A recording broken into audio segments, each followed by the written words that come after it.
All right, let's talk about a man often called the father of Western music, Johann Sebastian Bach.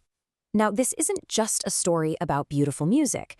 It's a story of incredible hardship, unbelievable dedication, and a legacy that was, believe it or not, almost completely lost to time. And that really brings up a fascinating question, doesn't it? How does a composer, who was actually seen as kind of old-fashioned and was pretty much forgotten after he died, somehow become one of the most important figures in all of music history? That's the puzzle we're going to piece together. So, our story doesn't start in some grand concert hall.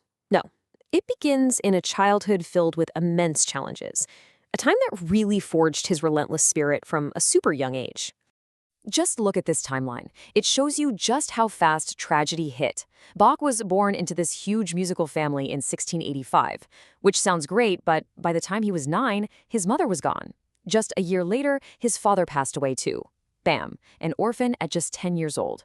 He went to live with his older brother, but by 15, he was already striking out on his own, totally determined to make a future for himself in music.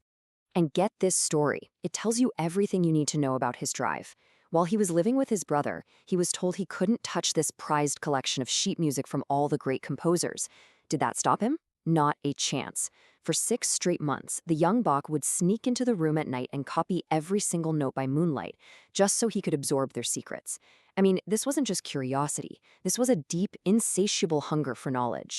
So that hunger for knowledge, it leads us to this pretty staggering number: 400 kilometers.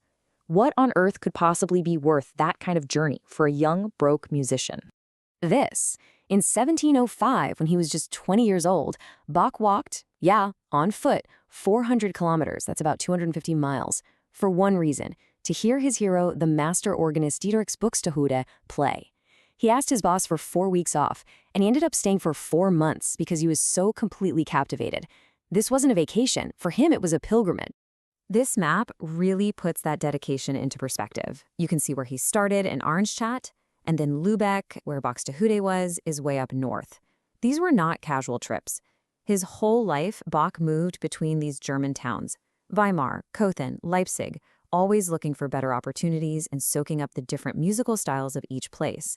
But, being that ambitious and, frankly, that stubborn didn't always go over so well. In 1717, he finally landed a dream job, but his current boss, the Duke of Weimar, refused to let him leave. Bach pushed back so hard that the Duke had him thrown in jail for a month. Just think about that. He was imprisoned just for trying to take a better job. It just goes to show you he was a man of intense, unbending passion. So all this relentless learning, all this travel, all this stubborn passion, it was all the raw material for his true genius. It's what allowed him to become what many people now call music's great synthesizer. So what do we mean by synthesis? Well, in music, it's the art of taking a bunch of different styles, from different countries, from different traditions, and weaving them all together into something totally new, something bigger and better than the individual parts. And honestly, nobody did this better than Bach. He was basically a master chef, taking the best ingredients from all over Europe. From his home in Germany, he took that complex tradition of counterpoint, where you have multiple melodies playing at once. From Italy, he grabbed the dramatic concerto style of composers like Vivaldi.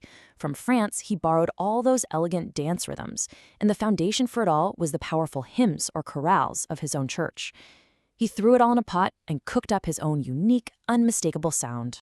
And you can literally see his mastery right here in his handwriting. Just look at the range. On one side, you have this incredibly complex piece for a massive organ. On the other, a sonata for a single tiny violin with no accompaniment. He wrote for almost every kind of instrument and group you can imagine, and he mastered every single form he touched. So you have this relentless, brilliant composer at the absolute peak of his game. You'd think a genius like this would be celebrated forever, right? Well, this is where the story takes a really surprising turn. After Bach died in 1750, his music wasn't just unpopular, it was basically forgotten. I mean, this contrast is really the core of Bach's story. While he was alive, he was known mostly as a world-class organ player and a technical expert. In fact, if you said the name Bach back then, people would have thought you were talking about one of his sons, like C.P.E. Bach, who were way more famous as composers. His own complex music was considered, old-fashioned. Now, fast forward to today, where he's seen as a foundational pillar of all Western music, it's night and day. So what changed? How did we get from there to here? Well, it all hinged on one specific year, 1829. Almost 80 years after Bach had died, another brilliant composer, a 20-year-old kid named Felix Mendelssohn, staged a performance of one of Bach's giant masterpieces, the St. Matthew Passion. And it was a sensation. It was like a lost world of musical power and emotion had just been unearthed. This one concert kicked off what we call the Bach revival, as everyone started digging up this incredible treasure trove of music he had left behind. And that incredible rediscovery is what finally cemented Bach's place in history, which brings us to his ultimate legacy, one that's probably best summed up by another musical giant who had a famous way with words, not a brook, but the sea. So looking at this incredible life, what can we take away from it today? Well, the lessons are totally timeless. First, embrace lifelong learning. That hunger he had never went away. Second, the power of synthesis. Real innovation isn't always about inventing something from scratch. A lot of the time, it's about connecting existing ideas in brilliant new ways. And finally, just an unbelievable dedication to your craft. He saw his work not just as a job, but as a service to something bigger. And this little signature detail really reveals that higher purpose. At the end of his sacred pieces, he'd often write these three letters, SDG, Soli Deo Gloria. To God alone be the glory. For Bach, his incredible talent was a gift, and he was using it in service of something much greater than himself. But maybe the most perfect tribute ever came from Ludwig van Beethoven. He once said of Bach, "Not a brook, but the sea." Now, this is a really clever pun in German because the name Bach literally means brook, like a little stream. What Beethoven was saying was that this man's music wasn't some small, trickling stream. It was a vast, deep, endless ocean of sound and ideas. And that kind of leaves us with one final thought. Bach's genius was taking the best of everything around him and creating something timeless. It really makes you wonder, in our own world of art, science, and technology, who are the great synthesizers of our time?